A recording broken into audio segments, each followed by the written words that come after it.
제가 부활 그 성경 구약도 있고 신약도 있는데요. 거기서 핵심이 무엇이냐? 구약에서는 이제 우리가 다 아는 것처럼 신명기, 그리고 신약에서는 로마서 이렇게 이제 보는데 그 둘이 무엇을 다 조명하고 있습니까?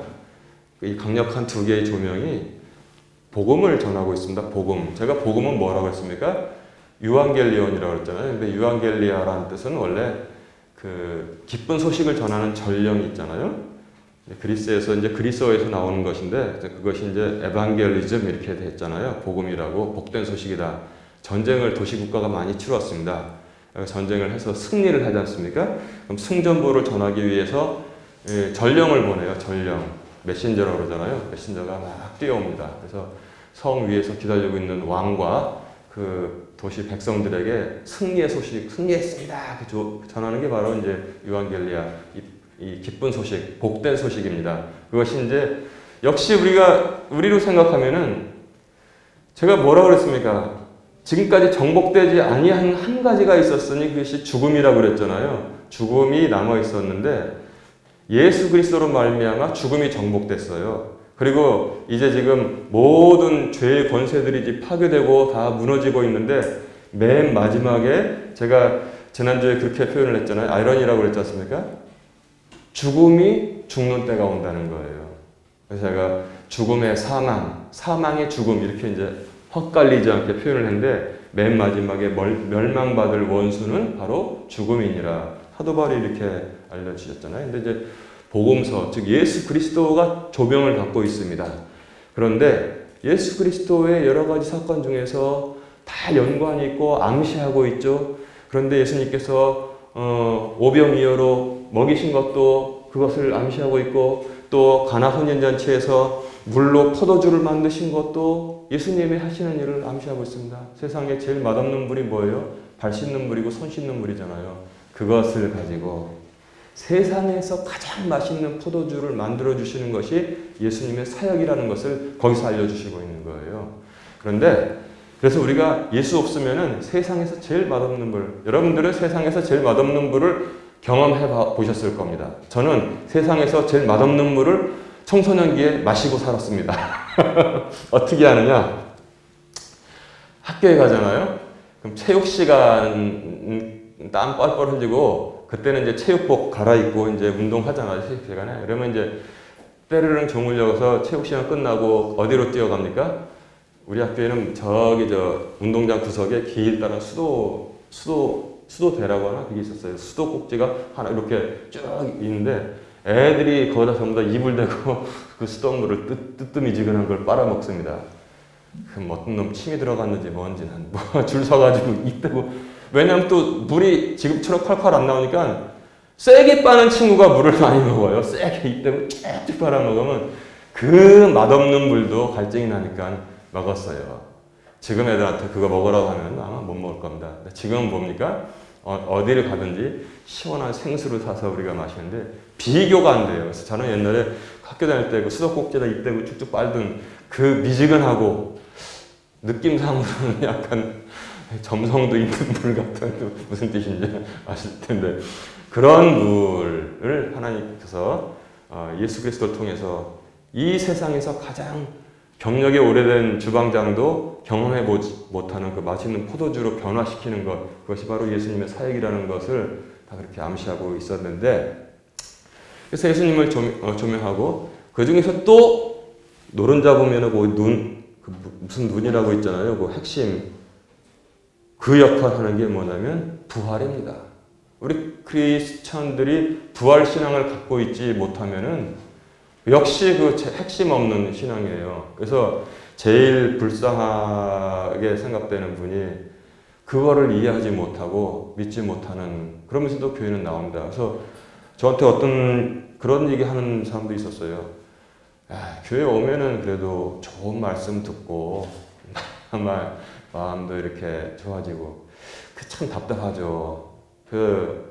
우리가 수박 겉핥기라고 표현하는데 그것과 나는 비교가 된다고 생각해요. 부활을 우리가 믿지 못하고 그것이 얼마나 큰 선물인지 못하고 그저 교회 오면 좋은 말씀 그러면 그 다른 좋은 말씀 하는 것도 많아요. 그 차원에서 보면 세상에서 좋은 강연하는 데도 많이 있는데 그와 동급으로 지금 있다는 것은 참 답답한 그런 신앙 상태라고 생각합니다. 그래서 제가 부활을 계속 에 대해서 설교하는데 왜 그러냐면 지금까지 보니까 1년에 한 번 부활절하면 부활에 대해서 설교를 하는데 이게 어떻게 52분의 1이 되겠느냐. 그래서 이번 금년에는 4월 내내 부활에 대해서 말씀을 전해야겠다 이렇게 생각한 것입니다. 부활주일은 또 우리에게 또 의미가 있어요. 사실 제가 말씀드렸지만 우리가 이제 어떤 이단들이 주장한다고 해서 그것을 깡그리 배척하는 경우가 있는데 그 크리스마스가 여름이었다고 끊임없이 주장하는 자들이 있습니다. 누구더라? 여호와의 증인. 여호와의 증인은 크리스마스는 겨울이 아니었습니다. 크리스마스는 여름이었습니다. 하고 그것만 주장해. 그걸 강조 많이 해. 그래서 세상의 모든 교회들은 성경을 잘못 해석하고 우리가 진짜입니다. 이렇게 이제 말하는 거예요. 그들의 주장의 근거는 무엇이냐? 크리스마스 때 목자들이 밖에서 양을 밤에 치고 있었다. 어떻게 추운 겨울에 양을 치고 있느냐? 다 무리로 양을 들여보낸다. 양들이 추운 겨울에 들에서 밤을 지새우는 경우는 없다. 만약에 양들을 추운 겨울에 들판에 내보냈으면은 그것은 목자도 아니다. 일견 일리가 있습니다. 그래서 크리스마스는 지금 12월 25일이라고 확 집어서 주장하는 것은 그렇게 우리도 인정할 건 인정해야 돼요. 그것은 뭐냐면 교회가 제도화되면서 교회사를 보면은 이제 로마 그 당시 전 세계나 마찬가지잖아요. 거기 이제 콘스탄틴 대제가 이제 황제가 모든 기독교를 국교로 삼으면서 어떤 제도화하는 과정에서 12월 25일로 정하자. 그래가지고 이제 그런 면이 없지 않아 있습니다. 성경에는 거기 나와 있잖아요. 그러나 우리가 부활주일만큼은 정확히 알 수 있어요. 부활주일만큼은. 왜 그럽니까? 성경에 암시되고 있어요. 부활주일이 언제인지. 뭐냐면 유대인의 달력 6월절 있잖아요. 6월절이 있는 주간에 안식일절하고 첫날이 바로 부활주일입니다. 여러분 이제 이해하시겠죠? 근데 그럼 또 질문할 수 있어요. 목사님 왜 근데 그 날짜가 매번 다릅니까? 그러니까 왜 그러냐면 유태인들은 음력을 썼어요.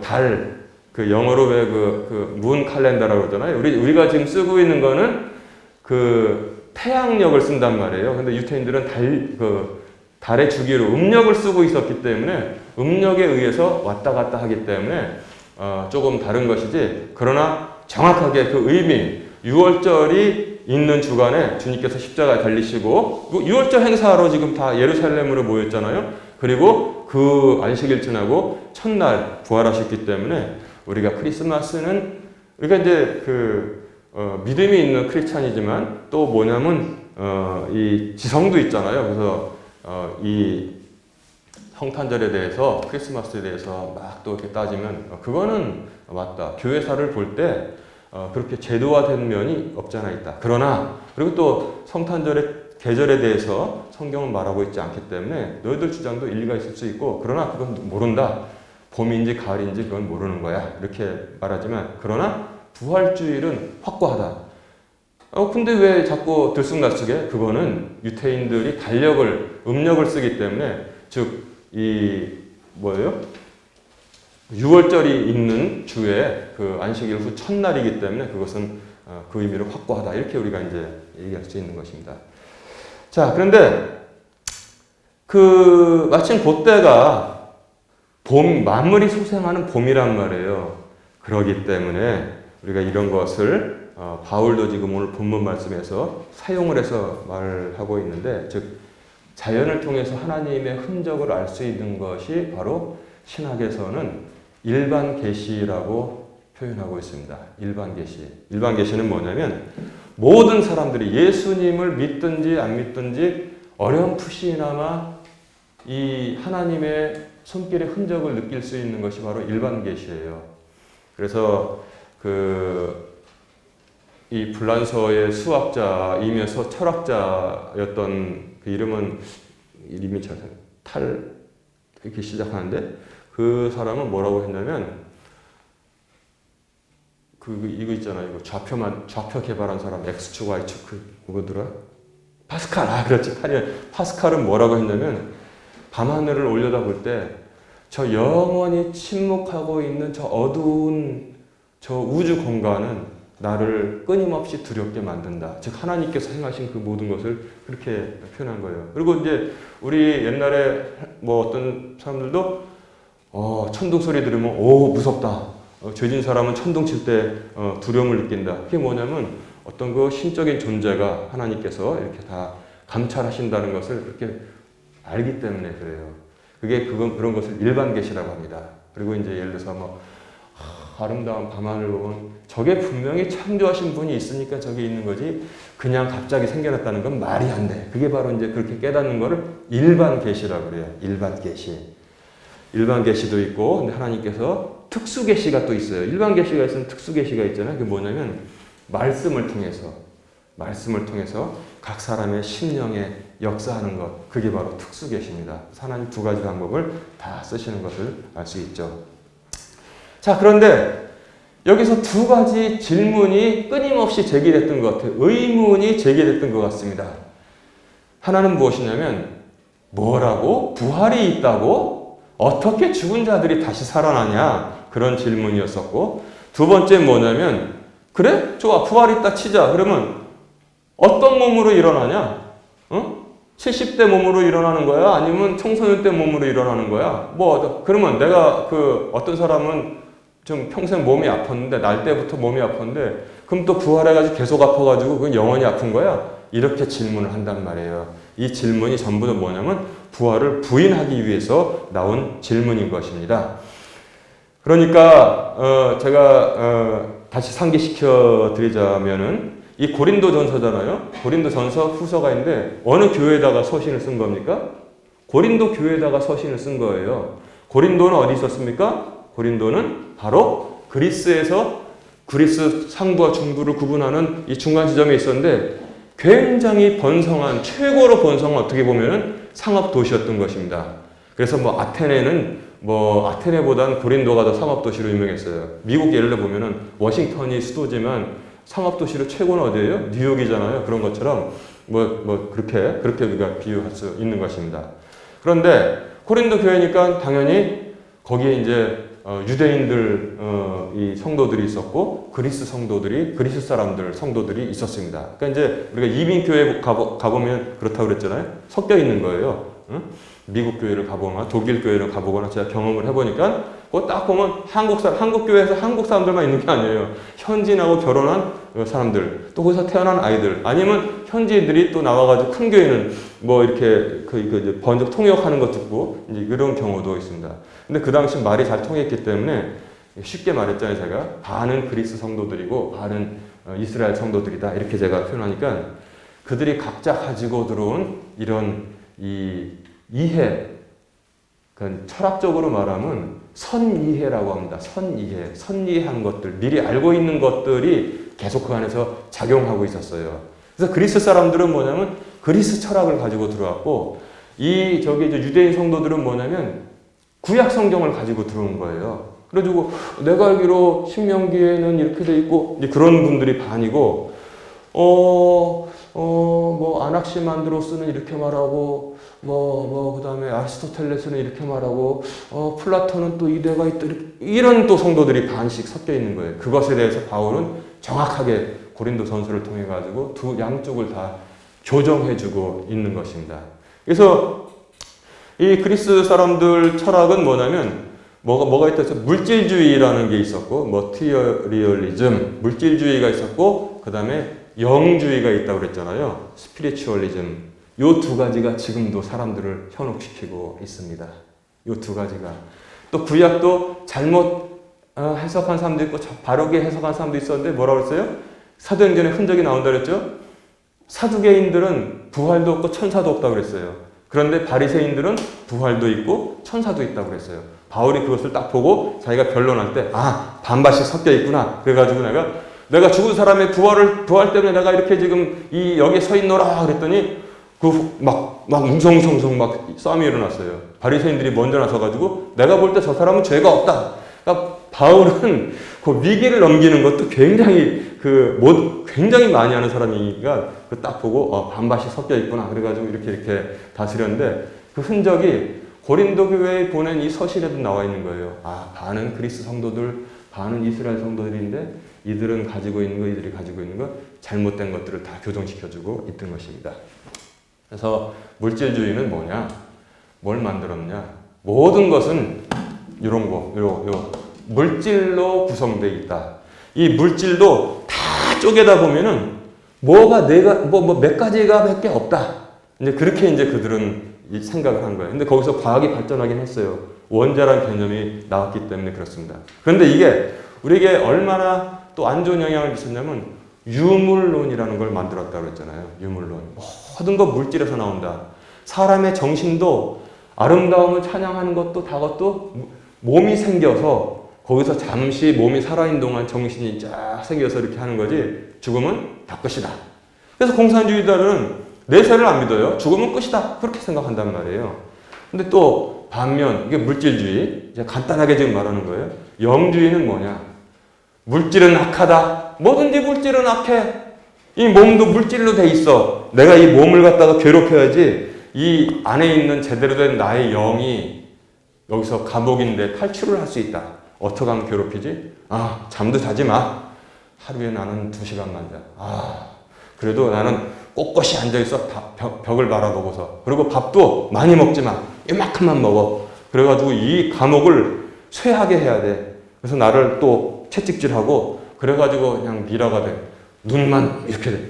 이게 바로 영주의예요. 그게 또 들어와가지고 또 뭐냐면 예수님이 어떻게 죽으실 수 있냐. 죽으신 척 하는 거. 가현실을 보여준 거다. 아프신 척 하고 그 다음에 영으로 딱 부활하셨다. 이렇게 또 환경을 보는 거예요. 그러니까 마귀는 이쪽으로도 사용하고 또 이쪽으로도 사용하는데 바울은 그래가지고 그것을 다 지금 교정해주고 있는 것입니다. 제가 어렸을 때만 해도 이런 얘기를 많이 들었어요. 크리스찬들은 화장하면 안 된다. 세상 떠나면. 왜냐? 부활을 우리가 다 당하게 돼 있는데 화장하면은 다 날아가 버렸는데 제가 하나님께서 아마 화장한 시체를 전 세계 방방곡곡에서 모아가지고 이렇게 다시 하기 좀 힘드실 것 같다. 그런 생각들을 한 모양이에요. 제가 어렸을 때 분명히 그랬어요. 크리스찬들은 대체로 매장을 했습니다. 그때는 땅도 많고 하니까 이제 매장을 했고, 서울 같은 경우에는 저 벽제에 이제 화장터가 있었는데, 주로 이제 교회 안 다니는 사람들, 아니면 교회 다니는 사람들 중에서도 좀 이제 뭐 어렵거나 생각이 다른 사람들, 이렇게 이제 생각했단 말이에요. 그래서 이제 정성껏 매장을 하죠. 그래서 영화 같은 데서 보면 서양에서는 여기다 조그마한 성경책 이렇게 넣어가지고 같이 이렇게, 그거 이제 성경 보고 있어야 되니까 그렇게 매장을 하지 않습니까? 얼마나 지금 우리가 지금의 관점으로 보면은, 그것도 물질주의예요, 어떻게 보면은. 크리스찬들은 그렇게 했는데, 서양에서 온 그 관습이 그렇단 말입니다. 그래서 이제, 가급적 매장을 했단 말이에요. 매장하면 그 다 흩어지는, 어석은 또 모아요. 마찬가지죠. 동양에서는 또 어떤 게 사상이 사람들을 현혹시켰냐면, 윤회라는 게 있잖아요. 윤회 사상. 그래가지고, 착한 일 하면은 사람 태어났다가 나쁜 짓 하면 개로 태어나고 또 뭐 진해로 태어났다가 개구리 됐다가 뭐 하는 건데, 그럼 부활? 어떤 때로 부활하는 거냐? 개구리로 부활하면 큰일 나잖아. 응? 뭐 개로 부활하면 큰일 나잖아. 이렇게 또 사람들을 현혹을 시켰습니다. 그런데 고린도전서 15장은 이러한 많은 이 트집성 질문에 대해서 명쾌하게 우리에게 지금 답을 해주고 있는 거예요. 트집성 질문은 무엇이냐? 딱 두 가지. 간단해요. 어떻게 죽은 자들이 다시 일어나느냐. 또 하나는 뭐냐면, 좋아, 부활한다 치자. 어떤 몸으로 일어나느냐. 몇 살 때 몸으로 일어나느냐. 그러면 아픈 사람은 부활해서도 아프게? 그런 그 트집성 질문에 대해서 답을 하고 있습니다. 자, 그래서 바울은 뭐라고 말하냐면, 그것에 대해서 일단 바울은 일단 치고 있어요. 딱 36절에 이 어리석은 자여. 어리석다고 지금 말하는 거예요. 그들은 아주 질문 두 개를 잘 골랐다고 생각하는데, 바울은 일단 어리석은 자여. 응? 너희들이 씨앗을 심는다고 해서 그 씨앗이 그대로 막 솟아나느냐? 그렇지 않지? 이렇게 지금 바울은 가르쳐주고 있습니다. 이것처럼 모든 육체가 다 다르고 육체가 다른 것처럼 영광도 모든 영광이 다 다르다. 그리고 42절에 보니까 죽은 자의 부활도 이와 같으니라. 난 바울 서신을 읽어볼 때마다 참 감탄을 하는 게 뭐냐면 이 바울이 많이 배웠다는 것을 우리가 알고 있잖아요. 많이 가말리엘의 문화에서 많이 배웠다는 걸 알고 있지만 그 어려운 그 복잡한 단어를 써서 막 한참 설명해야 되는 책을 한 권 써야 되는 것을 바울은 한 줄, 두 줄로 설명하고 있다는 거예요. 기가 막혀요. 씨앗을 심는 것을 너희들 봐라. 그 씨앗이 죽지 아니하면 어떻게 거기서 뭐가 나오느냐. 그리고 씨앗 심는다고 그게 그대로 나오느냐. 응? 다른 몸으로 나오지. 그리고 또 뭐냐면 이처럼 모든 육체가 다르다. 모든 육체가 다르니까 모든 영광도 다 다른 것이다. 이렇게 설명을 해서 이해하게 하고 있습니다. 그리고 죽은 자의 부활도 이와 같으니라 그랬어요. 49절에는 아주 딱 결론을 내렸습니다. 우리가 땅에 속한 그 사람의 형상을 지닌 것 같이 또한 하늘에 속하신 그분의 형상을 지니게 되리라. 미래로 말하고 있어요. 지니게 되리라. 지금 우리는 땅에 속한 그 사람이 누굽니까? 첫째 아담 말하는 거예요. 첫째 아담의 형상을 지닌 것 같이. 성경에 모순이 없어요. 여러분 하나님께서 아담을 창조하실 때 어떤 형상으로 창조하셨죠? 예? 하나님의 형상으로 창조했다고 창세기가 말하고 있잖아요. 근데 아담이 범죄한 다음에 에덴 동산에서 쫓겨났잖아요. 거기서 하와와 동침해서 뭐라고 성경이 말하고 있습니까? 자신의 형상을 닮은 아이들을 자녀를 출산했다고 그랬어요. 가인과 아벨. 자신의 형상을 닮은. 기가 막혀요.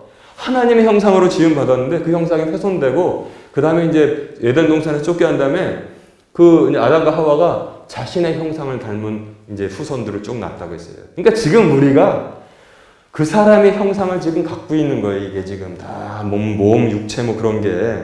그런데 이제 또한 하늘에 속하신 그분의 형상, 하나님의 형상을 지니게 되리라, 될 것이다. 이렇게 지금 말씀하고 있는 것입니다. 그래서 부활을 부정하는 자는 일단 어리석은 자다. 이렇게 말하고 있는데 잠언 말씀 보세요. 잠언 말씀.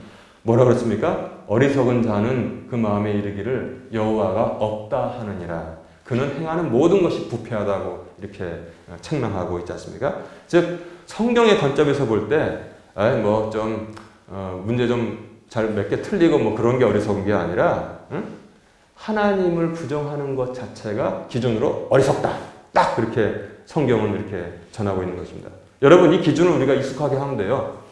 사람이 아무리 깨바르게 뭐 행동을 하고 뭐 처세술을 해도 하나님을 부정해? 이 사람은 어리석은 사람이구나. 어리석은 사람이구나. 알 수 있어요. 왜냐?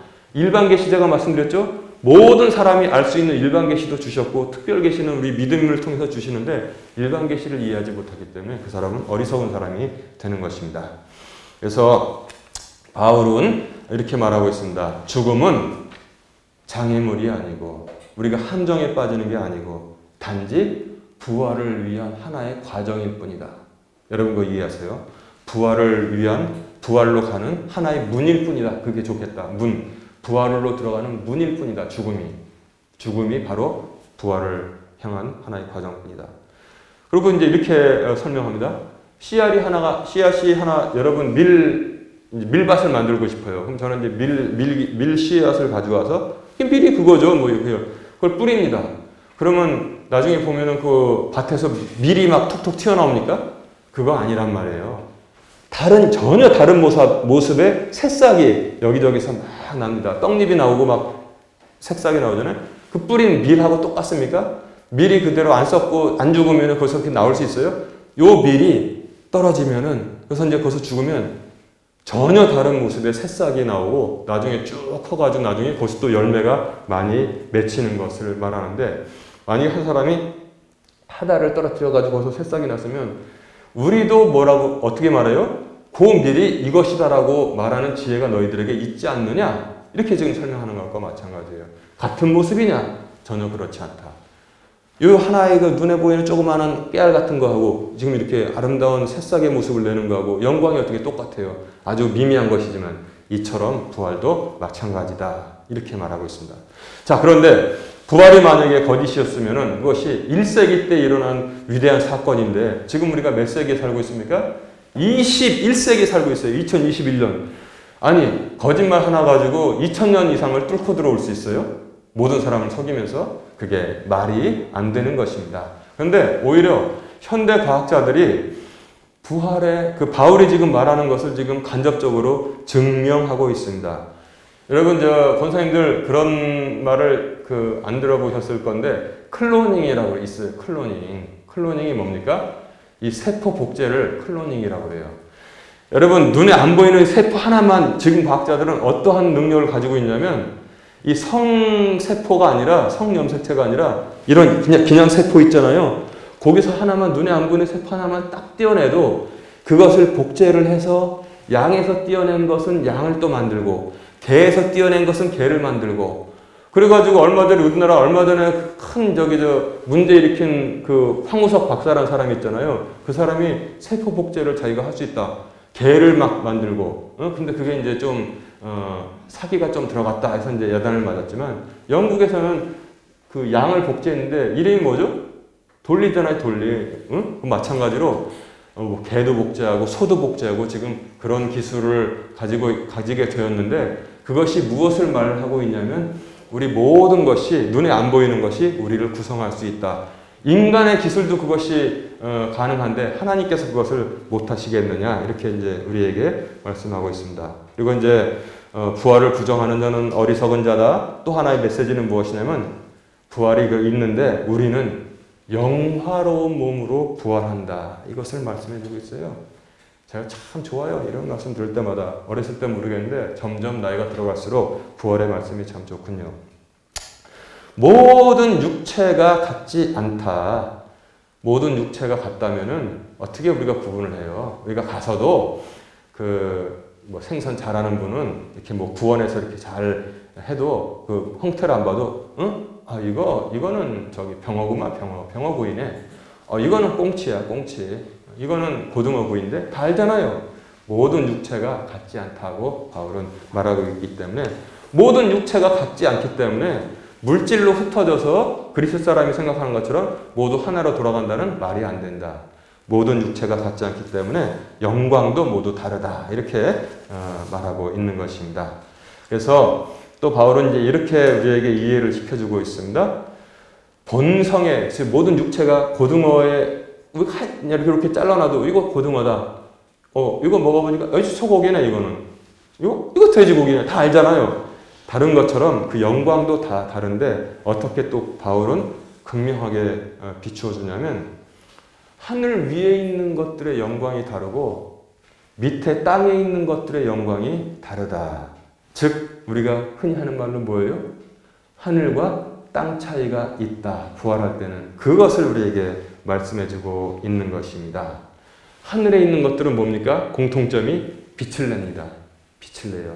이 땅의 것은 뭐예요? 빛을 내지 못해요. 그냥 빛을 받을 뿐인 것입니다.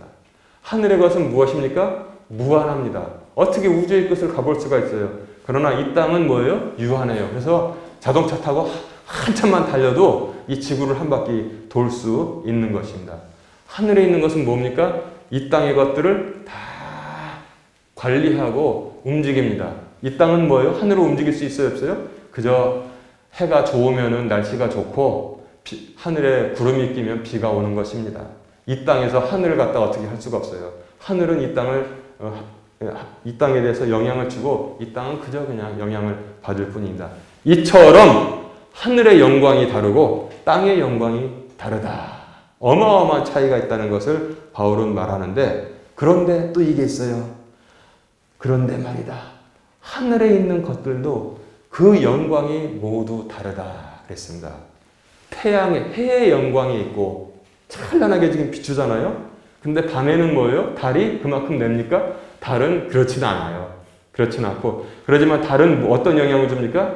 저 앞선 차에 가보면 민물, 썰물, 그리고 농사 짓는데 그런 영향을 또 주는 거예요. 또 별들의 영광이 다르다고 했어요. 밤하늘 보세요. 뚜렷하게 보이는 반짝반짝 빛나는 별이 있고 새벽에는 샛별이 보이고 저녁에는 막 금성인지 목성인지 보이고 다 그렇단 말입니다. 그런데 별들도 보면 그냥 희미한 별들이 있어요. 그래서 이 땅에서 하나님의 영광을 위해서 열심히 살아야 된다는 것입니다. 그렇잖아요? 나중에 우리가 하늘에 있는 영광으로 부활하는데 그 영광이 다 다르다. 이렇게 바울은 친절하게 설명을 해주고 있습니다. 그리고 이제 또 어떻게 누구를 통해서 부활하느냐? 첫째 아담은 진흙과 그다음에 흙과 그다음에 혼으로 되어 있는 존재인데 바울은 또 정확하게 어떻게 표현하고 있습니까? 둘째 아담이라는 말을 쓰지 않았어요. 여러분 자세히 읽어보세요. 뭐라고 씁니까? 마지막 아담이라고 부르고 있습니다. 왜냐하면 둘째 아담이라고 예수님을 지칭하면 셋째 아담, 넷째 아담이 나오기 때문에 바울은 첫째 아담 그리고 마지막 아담 이렇게 아주 신중하게 단어를 쓰고 있는 것을 볼 수 있어요. 근데 예수님은 재림은 달라요. 예수님의 초림이라고 그러잖아요. 초림. 첫 번째 이 땅에 오신 것. 예수님의 뭐라고 합니까? 또 오시는 것. 두 번째니까 재림이라고 하는데 예수님 자체는 두 번째 아담이 아니고 마지막 아담 오시는 것은 재림. 이렇게 우리가 이해를 하는 것이 정확한 이해인 것입니다. 첫 번째 아담은 맨 처음에 그도 역시 하나님의 루아흐 영으로 말미암아 그래도 하나님과 통하는 영이 있었어요. 사람을 해서 영과 혼과 육의 존재라고 그랬잖아요. 영과 혼과 육의 존재인데 범죄함으로 말미암아 하나님의 영이 그를 떠났습니다. 그래서 인간의 영만 흔적이 있었는데 그게 바로 우리 죄된 인생들의 지금 단면, 현 모습인 것입니다. 우리가 영적인 존재이지만 이 흔적은 어디 갔는지 몰라요. 근데 우리의 혼은 뭐라고 그랬습니까? 요거는 영, 혼, 그러니까 영, 스피릿. 우리의 의지, 마음은 소울이라고 그랬잖아요. 소울. 내 마음이 편하다. 그래서 영이 편하다는 게 아니라 내 혼이 편하다는 거예요. 그리고 육신. 내가 지금 이렇게 쓰고 있는 육신. 그래서 사람은 뭘로 모든 일을 결정하냐면 자신의 혼으로 말미암아 자신의 생각, 자신의 의지, 자신의 가치관 이게 모두 영의 것이 아니라 혼의 것인 것입니다. 즉 육신의 소욕을 따르는 자신의 의지하고 자신의 육신의 욕심 그것에 의해서 사람들이 다 움직이는 것입니다.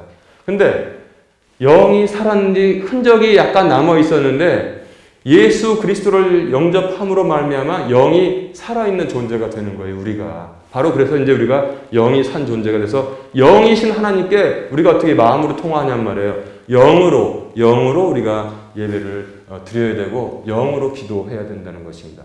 그래서 제가 아까 예배 시작할 때도 기도했지만 영과 진리로 예배 드리라는 것은 우리가 지금 살아있는 예수를 영접함으로 말미암아 살아있는 영으로 영이신 하나님께 예배 드리고 기도하라는 것입니다.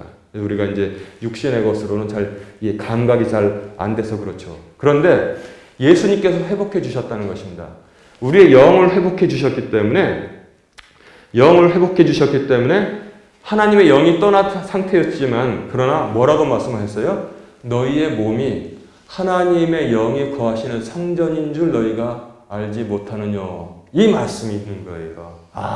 하나님의 영이 믿음이 있는 자에게는 다시 돌아와서 우리가 하나님의 영을 모시고 사는 그런 거룩한 육체로 살아가야 된다. 이렇게 우리에게 말씀해 주고 있는 것입니다. 보면은 모든 것이 종과 횡으로 모순이 일으키지 않고 그대로 다 일치하고 있는 것을 볼 수 있죠. 그래서 우리는 이제 구체적으로 제가 이제 결론을 말씀드리겠습니다. 어떤 마음으로 부활을 하는, 이제 그 대원칙은 알게 되었는데 구체적인 사례가 없을까? 구체적인 사례는 있지요. 당연히 있어야 되죠. 그리고 근데 그 구체적인 사례는 딱 하나밖에 없죠. 어디 있습니까? 복음서에 나와 있잖아요. 복음서 그리고 사도행전에 조금 앞에 나와 있고 그 사례가 누굽니까? 예수 그리스도께서 부활의 첫 열매 되셨기 때문에 예수님께서 부활하신 모습이 우리가 앞으로 부활하게 될 그 모습의 구체적인 예란 말입니다. 어떻게 예가 있어요? 이 땅에서의 구원의 흔적을 예수님은 가지고 계셨다. 어디서 알 수 있어요? 도마가 내가 내 눈으로 보고 그 손가락에 내가 이 상처에 내가 손가락을 넣어보지 않고서는 난 믿지 않겠노라. 도마가 그랬어요. 이 실증주의란 말이에요. 그랬더니 주님께서 갑자기 그 자리에 오셔가지고 도마야 이리 와서 내 손가락을 내 옆구리에 넣어보아라. 이 손에 넣어보라. 그 도마가 그때서야 주님을 고백했잖아요. 너는 복으로 믿느냐? 보지 않고 믿는 이들은 더 복되도다 그랬어요. 우리는 그러면 지금 더 복된 사람이에요. 주선 도마보다는. 확실하게 믿으면은. 그래서 부활하신 몸의 흔적은 얘는 무엇이냐? 예수님인데 십자가의 흔적은 그대로 갖고 있구나. 그래야지 우리가 알아볼 수 있잖아요. 두 번째 뭐냐면 그러나 그럼에도 불구하고 영광스럽게 변형되었다고 성경은 전하고 있습니다.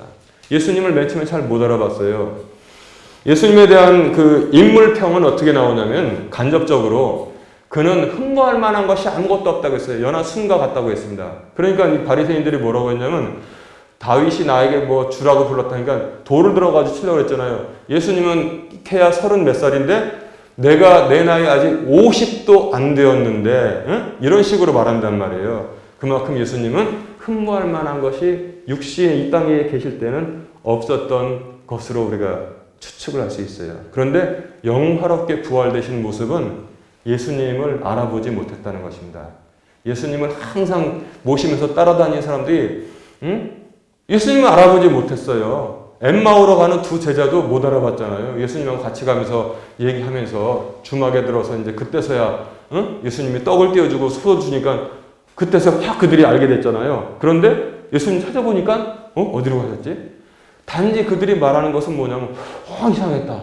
그렇지. 아까 우리가 길을 내려올 때 성경을 풀어주시는데 우리 마음이 뜨겁지 않냐 이렇게 말하는 걸로 봐서 흔적은 있는데 그대로 너무나 영화롭게 변해가지고 그들도 예수님인지 못 알아본 거예요. 제자들도. 그렇구나. 근데 자세히 보면은 그인 줄 알게 되는 겁니다. 그래가지고 예를 들어서 장로님들, 권사님들, 저도 제가 이제 만약에 부활을 하잖아요. 그러면은 여러분들은 제가 가지고 있는 저기 맨 처음에 못 알아볼 거예요.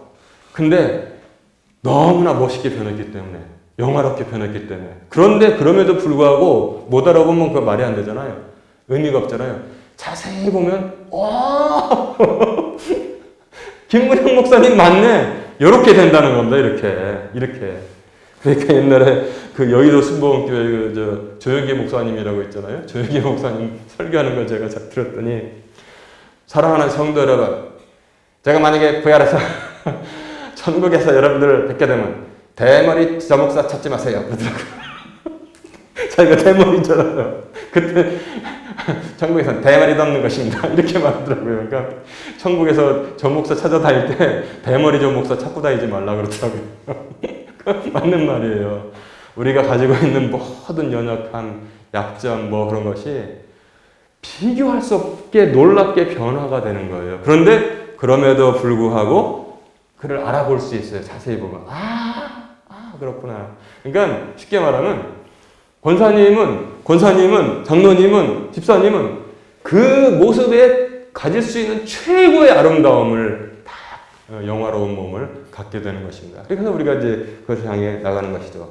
그리고 이제 또 특징이 있어요. 예수님 부활하신 사건을 통해서 보면은 특징이 먹을 수도 있고 같이 먹지 않아도 된다. 천사가 아브라함을 집 방문했을 때 같이 먹었잖아요. 예수님도 너희가 방금 잡은 고기가 좀 있느냐 가져와라. 이미 가보니까 숯불 위에 빵을 굽고 예수님께서 계셨더라. 그래서 그거 같이 드시고 그러나 또 먹지 않을 수도 있고 그리고 또 뭐냐면 문이 닫혔는데 예수님께서 바로 거기다 오셨다고 했어요. 누가 문 열어준 적도 없어요. 베드로는 그때 막 놓고 했을 때 그때 그의 영인가 보다. 계집 로테가 들어와서 막 베드로가 왔다고 그랬잖아요. 그랬더니 무슨 베드로가 감옥에 있는데 그러냐? 아니면 네가 그의 영을 받구나. 이렇게 말했는데 예수님은 갑자기 너희 평안하뇨? 샬롬 하고 바로 그 자리에서 말씀하셨고 또 갑자기 또 예수님은 호련히 또 엠마오 제자들과 같이 있었을 때 주막에서 갑자기 호련히 사라지신 것처럼 이런 것을 우리가 성경을 통해서 알 수 있다는 것입니다. 얼마나 영화롭게 변화되는지는 우리가 상상을 할 수가 없는 거예요. 지금처럼 어디 갔다가 이렇게 문 막히면 또 뭐든 눌러야 되고 벨도 눌러야 되고 또 어디 가려면 또 다리도 아픈데 한참 가야 되고 그게 아니라 가장 영화로운 모습으로 바로 이렇게 다니는 것을 우리가 알 수 있습니다. 그래서 이제 말씀을 정리합니다. 자, 자연에서도 자연계시라고 그래요.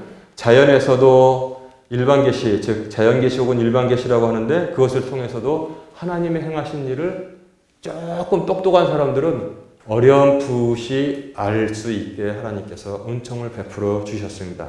그런데 더 구체적이고 분명한 것은 오직 믿음을 통해서 알 수 있게 분명하게 해주셨는데 그것이 바로 특수계시인 것입니다. 우리들은 뭐냐면 자연계시도 다 이미 이해하고 특수계시를 다 받은 사람인 것입니다. 그래서 자연을 보고도 하나님을 찬양, 그 다음에 말씀을 통해서도 하나님을 찬양, 감사할 수 있는 것이 정상입니다. 우리는 그래서 무엇을 향해서 가고 있느냐? 날이 들어갈수록 아픈 것을 향해서 가고 있습니다. 그것은 아직 모르는 사람이에요. 가장 영화로운 것을 향해서 가고 있습니다. 가장 영화로운 것을. 가끔가다 그렇게 말하는 분들이 있어요. 이 암흑에 내가 목사님 진짜 20대 때 날렸어요. 응? 동네에 있는 이 처녀들이 줄줄줄줄 쫓아다니고 동네에 있는 총각들이 나를 보려고 막 기다리고 있었는데 그때로 가고 싶으시죠? 아, 그럼요. 정말로 그때로 가고 싶어요. 아, 그건 너무나 약소합니다. 그것과 비교가 안 되는 것을 하나님께서 준비해 주셨습니다. 여러분 이해가 딱 합니까? 그것이 바로 우리의 목적지라는 사실을 알 수 있습니다. 그리고 그래서 죽음은 끝이 아니라 하나의 과정. 나는 문이라고 표현하고 싶네요. 문인 것입니다. 왜냐하면 우리가 바울 서신을 보면 이걸 뭐라고 그랬어요? 이 땅의 육신의 장막은 날이 갈수록 후패해져 가나 내 안에 있는 하늘로부터 내려오는 장막은 더 새로워지는 거예요. 즉 여러분 두 글자를 제가 물어볼게요. 한자입니다. 무슨 뜻인지 아시겠어요? 환복. 환복이 뭔지 아시겠어요? 환복. 옷을 갈아입는 것을 환복이라고 합니다. 죽음은 바로 환복이에요. 이 세상의 육신의 옷을 하나님이 준비하신 영화로운 몸으로 갈아입는 게 바로 죽음이라는 사실을 우리가 이해할 수 있는 것입니다. 그래서 헌 옷을 벗지 않고는 새 옷을 입을 수가 없는 것입니다. 더러운 후패해진 이 헌 옷을 벗지 않고는 새 옷을 입을 수가 없어요. 이 헌 옷을 벗어버리는 것, 즉 육신에서 이게 분리돼서 떠나는 것이 뭐라고 그래요? 사람들 죽음이라고 하잖아요. 기가 막히게 딱 맞잖아요. 헌 옷을 벗지 않고 어떻게 새 옷을 입냐 말이에요. 그렇구나.